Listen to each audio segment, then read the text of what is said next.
Let's start the third chapter of class 12 physics, current electricity. सबसे पहला formula इसमें current equals to charge upon time.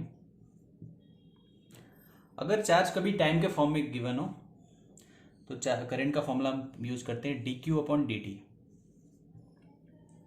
Okay, इसके बाद एक टर्म होता है करंट डेंसिटी, इसको जे से डिनोट करते हैं, ये एक वेक्टर क्वांटिटी है। इसका फॉर्मूला होता है current per unit area, this is called current density. इसी फॉर्मूले को क्रॉस मल्टीप्लाई करके ऐसे लिखा जाता है current equals to J dot A. यहाँ याद रखना डॉट प्रोडक्ट है, इसलिए करंट स्केलर क्वांटिटी की तरह बिहेव करेगा इसमें। नेक्स्ट फॉर्मूला है ओम्स लॉ का। According to Ohm's law V equals to I R. Okay, इसके बाद अगर कोई भी ऑब्जेक्ट हो जिसका एरिया ऑफ क्रॉस सेक्शन हमें पता हो, लेंथ पता हो, तो उसका जो रेसिस्टेंस होता है उसका फॉर्मूला होता है रो एल अपॉन ए। ओके, तो देखो ऐसा अगर शेप हो बिल्कुल यूनिफॉर्म तो ये फॉर्मूला है। अगर मान लो शेप ऐसा कुछ हो, ये क्वेश्चंस ज़्यादातर एंट्रेंस में पूछे जाते हैं, ठीक है। तो अगर ऐसा शेप हो तो इसमें तुम्हें क्या करना है, इन दोनों एंड्स के रेडियस देखना है। जैसे इस वाले का सपोज ए रेडियस है, इस वाले का रेडियस है बी, और इनकी लेंथ कितनी है, इट इज़ एल। ओके, इस केस में रेसिस्टेंस का फॉर्मूला हो जाएगा R equals to rho L upon pi A B. Okay, ये वाला फॉर्मूला याद रखना, ये नीट वगैरह या मेंस में पूछ सकते हैं। कुछ छोटे छोटे टर्म्स हैं जिनसे फॉर्मूला बनाए जाते हैं, जैसे reciprocal of resistance is called conductance. तो जी से हम कंडक्टेंस को डिनोट करते हैं। रेसिस्टेंस की यूनिट होती है ओम और कंडक्टेंस की यूनिट क्या होती है, MHO। इसको मो पढ़ लेना या जैसे तुम प्रोनाउंस कर सको। उसी तरह रेसिस्टिविटी जो कि रो है उसका रेसिप्रोकल होता है, इसको हम बोलते हैं कंडक्टिविटी। इसको सिग्मा से डिनोट किया जाता है। कंडक्टिविटी की यूनिट हो जाएगी ओम इनवर्स मीटर इनवर्स, क्योंकि रेसिस्टिविटी की होती है ओम मीटर। ओके, अब अगर हम कुछ फॉर्मूले को आपस में मिक्स करें तो कौन कौन से फॉर्मूले बनेंगे। जैसे फॉर्मूला एक बनेगा जे, जो कि करंट डेंसिटी का होगा सिग्मा इंटू इलेक्ट्रिक फील्ड। और एक दूसरा फॉर्मूला याद रखना, अगर ये सिग्मा इस साइड ले जाएं तो क्या बनेगा, rho into J equals to electric field vector. अब ये फॉर्मूले क्यों लिखे मैंने, तो ये ओम्स लॉ का वेक्टर फॉर्म है। तो कभी भी ओम्स लॉ को वेक्टर फॉर्म में लिखने को आता है तो ये होता है, ठीक है। ये उसका फॉर्मूला है। नेक्स्ट टर्म है हमारा ड्रिफ्ट वेलोसिटी। ड्रिफ्ट वेलोसिटी का फॉर्मूला होता है चार्ज, जिसको ई से डिनोट करते हैं इसमें जनरली, इलेक्ट्रिक फील्ड टाउ। ये टाउ जनरली टाइम के लिए डिनोट होता है, इस पॉइंट पे रिलैक्सेशन टाइम बोलते हैं इसको, अपॉन एम। ई याद रखना, अगर कोई दूसरा चार्ज है, ए इलेक्ट्रॉन के लिए ई यूज किया गया है, और कोई दूसरा चार्ज है तो फॉर्मूले में क्यू यूज कर लेना, ठीक है। ये ड्रिफ्ट वेलोसिटी का फॉर्मूला है। The relation between current and drift velocity, ये रिलेशन होता है एन ई ए इंटू ड्रिफ्ट वेलोसिटी। अब यहाँ पे कौन कौन से टर्म्स का क्या मीनिंग है वो समझ लो। एन जो है हमारा number of electrons per unit volume, number of electrons per unit volume होता है। ई क्या है, charge on one electron, E charge से डिनोट होता है। ए है हमारा एरिया ऑफ क्रॉस सेक्शन, और वी डी क्या है, ड्रिफ्ट वेलोसिटी, ठीक है। तो इन दोनों फॉर्मूले में किसी भी टर्म में डाउट नहीं होना चाहिए। टाउ है रिलैक्सेशन टाइम। रिलैक्सेशन टाइम का मतलब होता है जब पार्टिकल्स कोलाइड करते हैं आपस में, जब इलेक्ट्रॉन्स वगैरह मूव करते हैं तो उनके बीच का जो एवरेज टाइम होता है उसको बोलते हैं relaxation time. Next term introduce किया जाता है मोबिलिटी, इसको म्यू से डिनोट करते हैं। मोबिलिटी को डिफाइन किया जाता है drift velocity per unit electric field, this is called mobility. तो ये फॉर्मूला याद रखना है। अगर ड्रिफ्ट वेलोसिटी का फॉर्मूला यूज करें यहाँ पे तो मोबिलिटी का फॉर्मूला क्या होगा, ड्रिफ्ट वेलोसिटी का होता है ई टाउ बाई एम, जो अभी थोड़ी देर पहले लिखवाया था। तो इसका फॉर्मूला बन जाएगा ई टाउ अपॉन एम। तो ये भी एक फॉर्मूला यूज कर सकते हो। ओके, अब the relation between current and mobility, उसके लिए क्या करेंगे, तो जो ड्रिफ्ट वेलोसिटी का इक्वेशन था वहाँ पे म्यू इंटू ई पुट कर लो, तो करंट और मोबिलिटी में क्या रिलेशन हो जाएगा, एन ई ए म्यू और ई। ठीक है, तो ये जस्ट फॉर्मूले को आपस में मिक्स करके ये फॉर्मूला बनाया गया है। नेक्स्ट टर्म है हमारा ईएमएफ।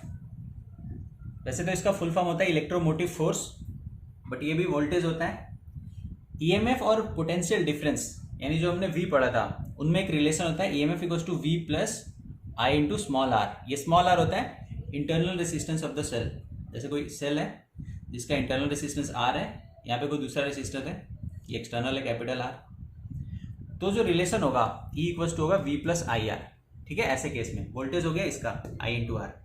लेकिन अगर कभी चार्जिंग हो रही हो, जैसे कोई बैटरी है, यहाँ पे तो डिस्चार्ज होता है, ये पे बैटरी लगा हुआ है और ये रेसिस्टर इसमें से क्या हो रहा है, चार्ज ले रहा है, तो ये डिस्चार्ज हो रहा है। लेकिन अगर कभी चार्जिंग का कॉन्सेप्ट गिवन हो, उस केस में फॉर्मूला चेंज हो जाता है। उस केस में हम लिखते हैं v equals to E plus I R. तो ये कॉन्सेप्ट याद रखना, चार्जिंग के टाइम पे v की जगह पे e हो जाता है, इंटरचेंज हो जाता है। ओके, नेक्स्ट टॉपिक है हमारा सेल्स इन सीरीज। अगर बहुत सारे सेल सीरीज में लगे हुए हों तो जो टोटल रेसिस्टेंस होता है उसका फॉर्मूला हो जाता है R1 प्लस R2 प्लस, जैसे n टाइम्स हो तो ऐसे n टाइम्स ऐड कर देना।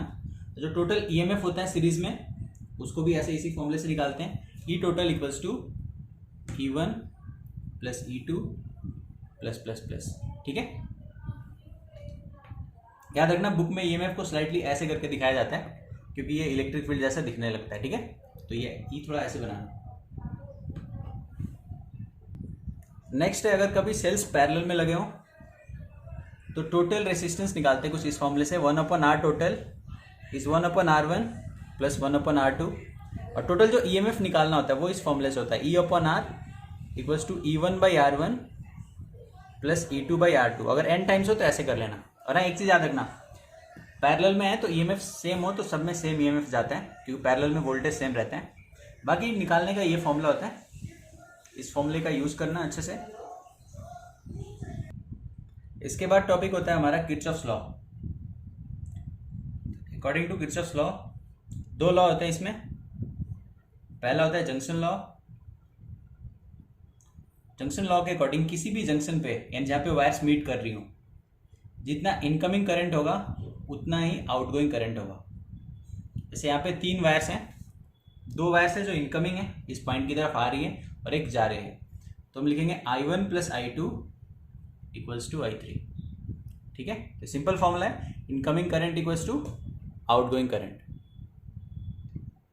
किरचॉफ्स का दूसरा लॉ होता है लूप लॉ। एंड किसी भी लूप के अंदर जहाँ पे कोई रेसिस्टेंस बहुत सारे प्रेजेंट हो या फिर बैटरी वगैरह प्रेजेंट हो, तो जो सम ऑफ टोटल वोल्टेज होता है, चेंज इन पोटेंशियल डिफरेंस, वो हमेशा 0 होता है। ठीक है, जैसे यहाँ से करंट निकला, आई करंट इधर गया, यहाँ पे वोल्टेज V है, तो V minus I into R, ये हमेशा क्या होगा, 0। ठीक है, ये सिंपल सा फॉर्मूला है। बाकी लूप लॉ कैसे लगाते हैं उसके लिए अलग वीडियो बनाऊंगा, उसमें देख लेना किरचॉफ्स लॉ को पूरा एक्सप्लेन करके। अभी तो ये जनरल छोटा सा फॉर्मूला है। नेक्स्ट है हमारा व्हीटस्टोन ब्रिज। ये व्हीटस्टोन ब्रिज होता है। इसके अकॉर्डिंग अगर जैसे 4 रेसिस्टर्स है, मान लो ये सारे बॉक्सेस मैंने रेसिस्टेंस वाले बनाए हैं, एक है P Q R S और बीच में एक गैल्वेनोमीटर है। ये इसलिए है कि करंट इधर जाएगा कि नहीं। तो जब भी P/Q इक्वल्स टू R/S होगा, यानी ये ब्रिज बैलेंस्ड होगा, रेसिस्टेंसेस का रेशियो सेम होगा, तो G में करंट नहीं जाएगा, गैल्वेनोमीटर में करंट नहीं जाएगा। यानी ऐसे सर्किट को सॉल्व करने के लिए हम बीच वाले को नेग्लेक्ट कर देते हैं। तो ये व्हीटस्टोन ब्रिज का केस है।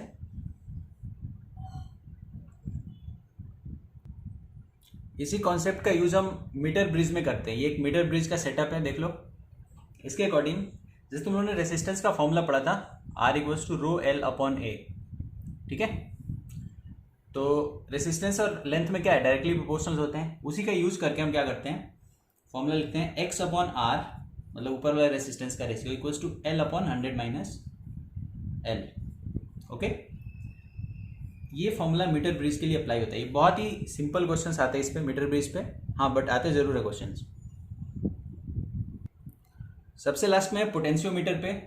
तो पोटेंशियोमीटर में क्या करते हैं, जैसे पोटेंशियल का फॉर्मूला है V = IR होता है, R का फॉर्मूला है ρL/A। तो अगर ये तीन चीजें कांस्टेंट रख दी जाए तो V1/V2 यानी पोटेंशियल्स का रेशियो किसके इक्वल आएगा, L1/L2। तो इस फॉर्मूले पे पोटेंशियोमीटर पे क्वेश्चंस आते हैं। अब कुछ इंपॉर्टेंट फॉर्मूले जो एंट्रेंस पॉइंट ऑफ व्यू से याद रखने हैं। रेसिस्टेंस टेम्परेचर पे डायरेक्टली प्रोपोर्शनल होता है, यानी टेम्परेचर बढ़ने से वो इंक्रीज होता है इस फॉर्मूले के साथ। इस फॉर्मूले में अल्फा जो है हमारा वो होता है टेम्परेचर कांस्टेंट, ठीक है। और ये टी जो है वो टेम्परेचर डिफरेंस होता है, कितना टेम्परेचर इंक्रीज कर रहा है। तो रेसिस्टेंस टेम्परेचर के साथ इंक्रीज करता है। तो रेसिस्टेंस और रेसिस्टिविटी एक्चुअली क्या होता है, देखो रेसिस्टिविटी होता है ρL/A, ये दोनों डायरेक्टली प्रोपोर्शनल है।